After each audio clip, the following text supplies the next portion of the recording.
So as we talk about a lot of folds, like the Oppo's new, we've got the Z Fold 8 that's coming out. And of course, Motorola's new Fold that's going to release next week. But there's one that's coming in the horizon that's supposedly going to change everything. And that, of course, is the iPhone Fold. Now, believe it or not, I'm actually a little excited about comparing the iPhone Fold to the current big contenders today, like the Oppo or the Honor Magic V5 or V6. But as we know, Apple, a lot of times on their special phones, they do something different, like they don't put the three cameras on there, and we know that's going to happen on the Apple Fold or Apple Ultra, they might be calling it. For the most part, what they do is they actually put like two cameras on it, is what we're seeing on the Fold. But of course, the two cameras are going to have that special camera in here, which is what, two or three in one, and then it's going to be an ultra wide. So let's go ahead and do some comparison of the iPhone Fold and something like the Oppo, which is the hot item today. And yes, we're going to actually compare photos as well. Let's go. Now, if you're an Android user and you're used to the Android Folds, and we haven't really heard anything much about the Apple, their product as far as a Fold, that's because it really hasn't come out yet. But in this video, we're going to go ahead and discover how the photos are going to be compared to the modern day Folds. Are they going to actually perform, or is Apple intentionally downsizing it so they don't lose a lot of their pro customers to the Fold? When it comes to Apple, the performance and the experience is pretty much all the same no matter which one you get. They all have the Apple ID rather than a fingerprint sensor, but you know what? On the Fold, they're going to go with the side-mounted fingerprint sensor, just like all the other Folds. So that's one thing that's going to be different, and people are going to have to get used to that, unless you have an iPad. Like the iPad mini has that side-mounted sensor. Actually, it's on the top. So hopefully they better do better replacements on the phone. And it looks like they are. They're going to put the side mount sensor on the phone. And then, of course, the OI system is pretty much what everybody's used to on Apple.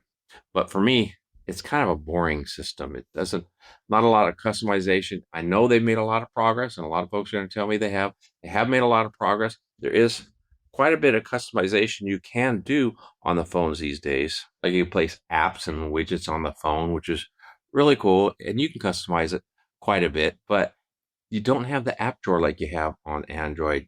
All the apps are there on the face. It's kind of crazy. They do have this app library where Apple determines what apps go where. You don't get to create your own app drawers like you do on Android, or app folders, I should say. And you can't customize the app folders either. You can make your own app folders like you see here, but you know, it's just a little squares and not a lot of customization. And of course, you have to open it just to get to the apps, so the rest of the apps. Nothing like what you have with Android. And then, of course, Apple is still struggling with their AI, and hopefully this year, like they've been saying for the last several years, they've got it perfected. So we'll have to see once they release their new line of phones, which will be this next August or December, which is what we're hearing about the Fold. Now, as you can see in these images, the Fold is pretty slick looking. It's not going to be as thin as the newer phones, the foldables these days, but it's still probably going to be thin enough. And what are they going to do about the camera system? So the cameras on the new Fold is going to have similar to what we have on your standard iPhone, which is 48 megapixel standard lens and a 48 megapixel ultra wide. And the same with what we had on the Air, which is a 48 megapixel ultra wide or standard. They don't have the ultra wide on this, but this one has that dual purpose lens where you can actually zoom up to 2 times, but you can crop up to 10 times. And I'll show you that here in a photos. Now, I've never understood it. If they're going to just do two cameras, why don't they do the standard and a zoom lens? Because I don't know how many of you folks use ultra wide. Let me know down in the comments. Is ultra wide really that important to you? Especially since now Apple is doing that wide selfie camera, which I suspect they're going to also put on the Fold, because a lot of phones, well, all the iPhones today have that. Now, the cameras are not quite as good as last year's models, because the last year's models were 1.6 f-stop. So those are going to allow more light in and be quicker, where the new Fold is going to be a 1.8. So apparently they are using older hardware in this. Hopefully they're not going to downsize the chip. Hopefully they're going to use the A19. So that's enough talk. Let's get into putting the iPhone Fold up against the Oppo Find N6 in a camera battle. Check this out. So here's a standard photo on both of them. And as you can see, they're pretty comparable. They may not be lined up perfectly, but as you can see, let's go ahead and first check the size of these photos. You can see here, the iPhone does down pinning to 24 megapixels, where on the Oppo and others, they do down pinning of 12 megapixels. Now, the difference is the Oppo is bending it down to 12 megapixels from a 200 megapixel lens, whereas on the iPhone, it's a 48 megapixel lens, down pinning to 24 megapixels. So for the most part, the iPhone should give us a little more detail. So you can see here on the size of these photos, this is 8. Actually, it's a little bit larger size here on as far as files go on the Oppo than it is on the iPhone. But let's see if that makes a difference here. If we zoom in just a couple clicks, and let's go ahead and do that. 1, 2, 3, 4. Look at that barrel here. 1, 2, 3, 4. You know, is one clearer than the other? I think they're pretty comparable. You know, the iPhone having a 48 megapixel versus a 200. But again, those 200s, they don't do any good unless you actually have it in 200 or 50 megapixel bending down setting. In other words, it saves it at 50 megapixel or 200, because right now it's saving it at 12. So you have a 12 versus a 24, but you also have a 200 megapixel lens versus a 48. And as you can see, they're pretty comparable. Let's look in that window here. Let's see, it's the same. You know, they're pretty comparable. Is the Oppo doing any better? No, not really. Matter of fact, if you look at that hat, you can see more detail maybe around that hat. You know, it's really hard to say, but I think that the iPhone is just slightly clearer. So this is the kind of lens we're going to get on the Fold. We're going to get that 48 megapixel lens, although it's not going to be the 1.6. It's going to be a 1.8. So it's not going to allow as much light, but Apple does really good processing on their photos. Let's go on to the next one. The next one here is zoomed in 2 times. Okay, now the iPhone does 2 times on their non-zoom cameras as if it's optical quality. Matter of fact, they say they can go up a little further, but let's see what's the difference here. We've got 2 times on both. Let's see if we zoom in, see if these signs are any better. Last photo, they were pretty blurry. Let's see if they're any clearer here. No, not any clearer here. Matter of fact, the Oppo is much clearer because on the iPhone, it's actually cropping to get that 2 times zoom. It's not really zooming.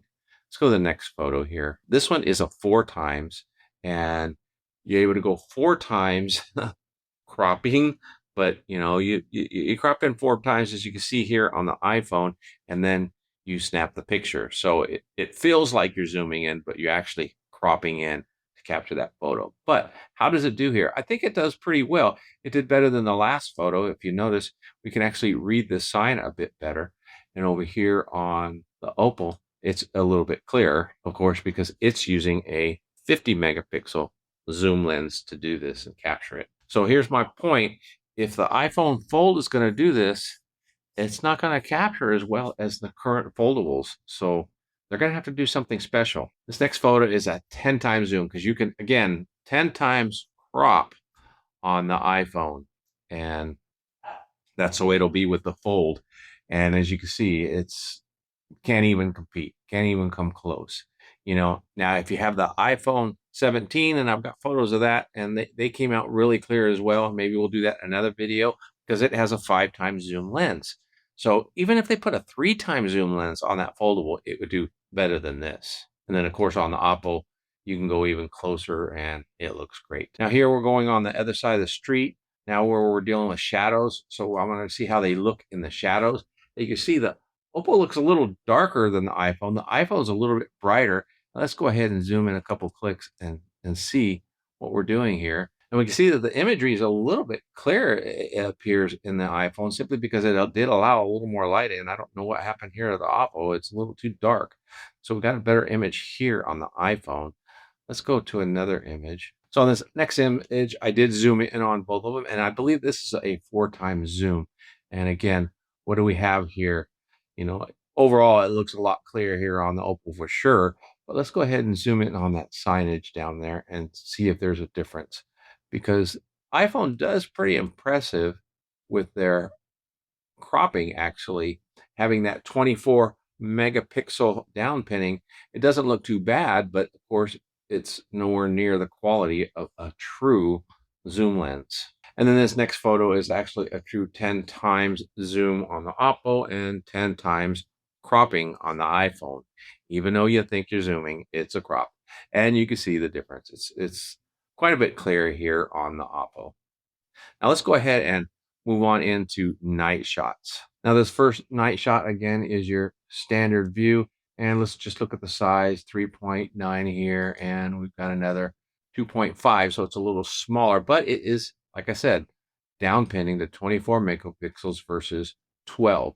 Let's just do a couple of clicks in here and see if we see anything clear. Now that Baja Fresh sign, if you folks know anything about Baja Fresh, it is red.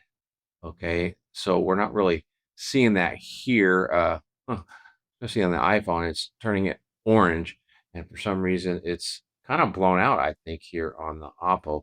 And the image, is it any clearer on the Oppo? Not really much.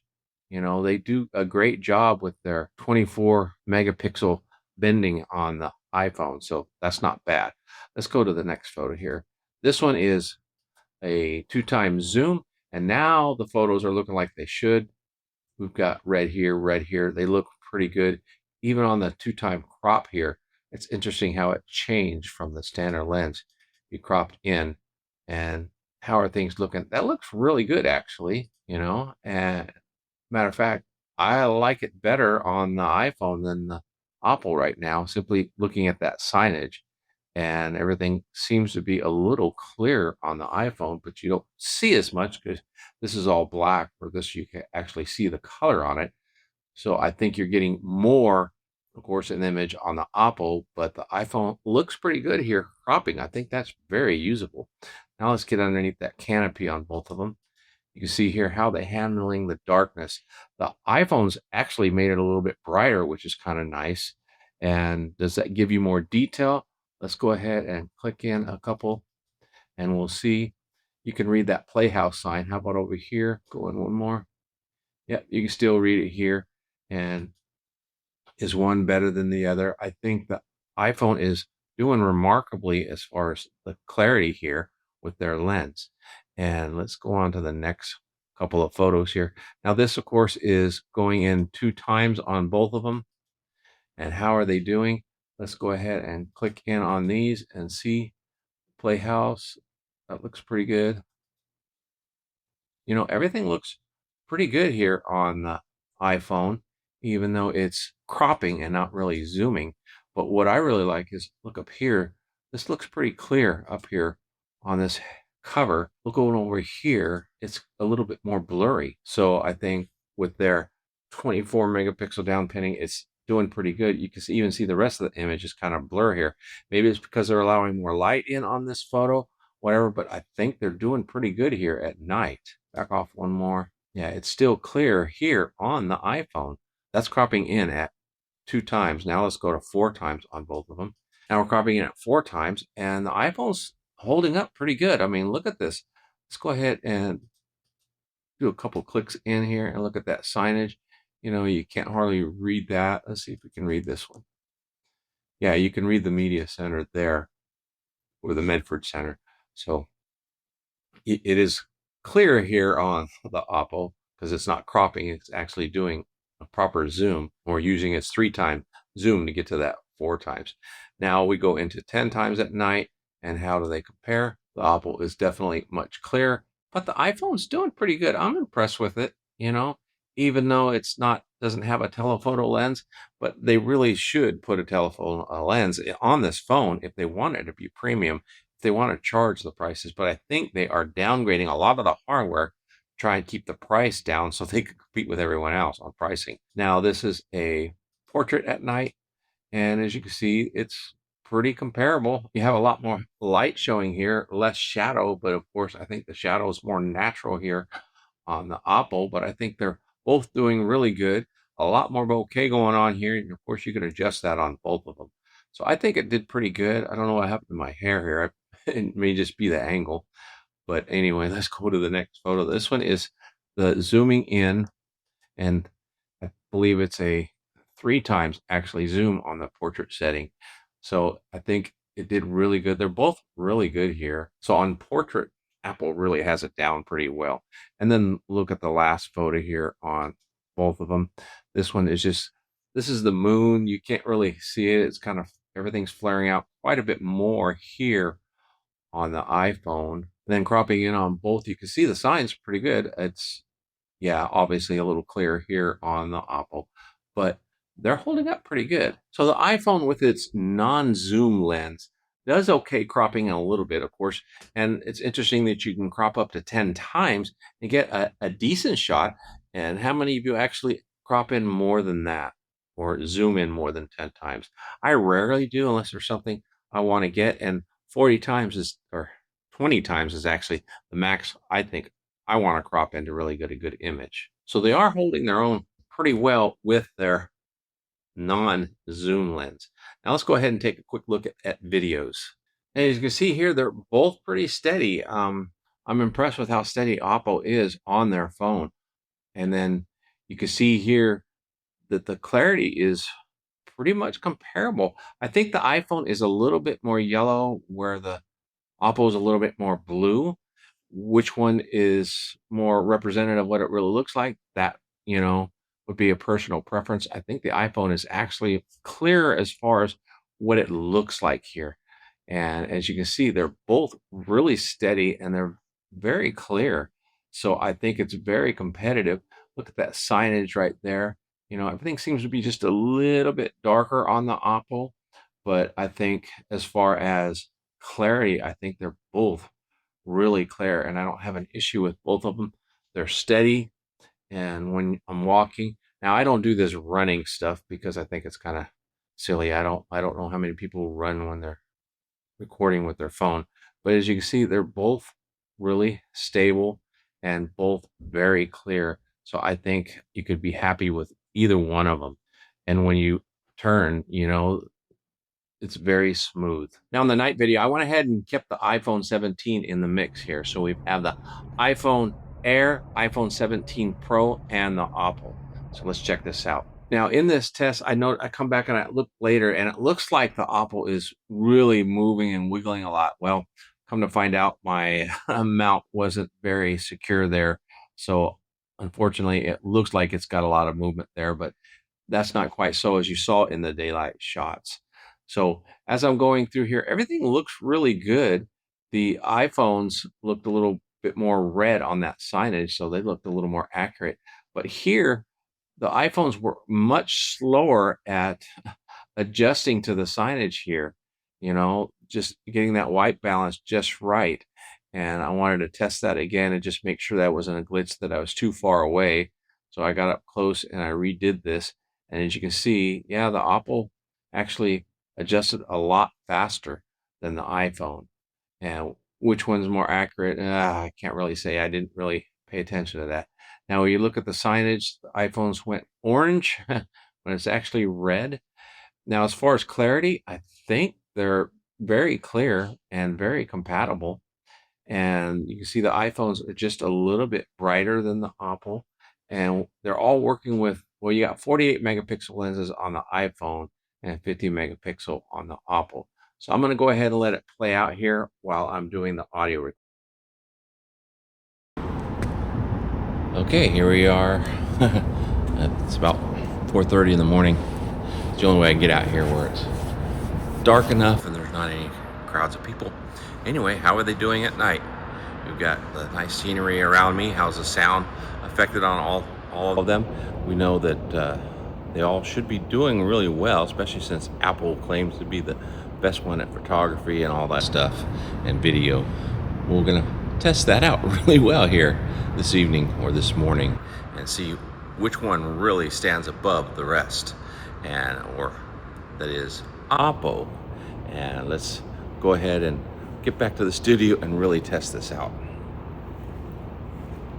So as you can see, the sound was fine on all of them. I think Oppo's just a slight bit louder and allows a little more background noise, but I think they're all fine. So my final thoughts, how is Apple really gonna look competing against the modern day foldable? As far as size being a 7.6 versus the 8-inch sizes you get on these newer phones, I don't know why they didn't just go larger. I think they didn't go with the 8.1 or 8-inch like all these, because then it'd be too close to their iPad mini, which is 8 inches. Or I think it's actually 8.1 inch. So that could be why it come out a little bit smaller, or maybe because they're wanting to save a little bit of money so they don't have to charge something absorbent for their phone. So the thought is that Apple's really going to take over the market on foldables, and it's really going to explode the foldable market. Well, that's still left to see. But as far as I'm concerned, when you look at it, and if you're using it as a consumer that just kind of consumes content, yes, it's going to be great, especially for those Apple users that want a larger portable phone. It's going to have a little bit larger screen, and its aspect ratio is nice, so you're not going to have as many bars on it when you're watching videos.